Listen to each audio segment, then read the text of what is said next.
នឹកវាលស្រែខ្យល់បក់ស្លឹកហៅត្រេរួមនឹកជួរដងខ្ពស់ស្ពស់អំតាមដងទន្លេនឹកសំលេងកងកែបយំលាយសូរចង្រិតស្រែនឹកអ្នកភូមិញញឹមរាក់ទាក់ដោយថ្ងៃកាលពីមុនអស្រុកកំណាតអើយនៅក្នុងចិត្តជានិច្ចទូឆ្ងាយដល់ទីណាក៏មិនភ្លេចឈ្មោះស្រុកសូមខ្យល់ជួយនាំចិត្តវិលទៅដីធ្លាប់រូបឲ្យបានជួបមេត្តាបៃតានឹងបងប្អូនជាថ្មី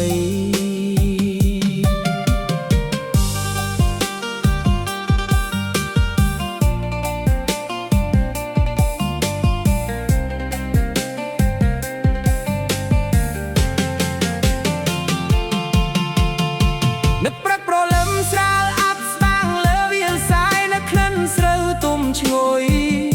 នឹងស្នាមញញឹមអ្នកភូមិថ្ងៃណាបានវិលវិញនឹកអបដីកំណាត្រកសាប្របីនេះខ្មែរឲ្យគង់វង្សសុទ្ធរៀមទៅ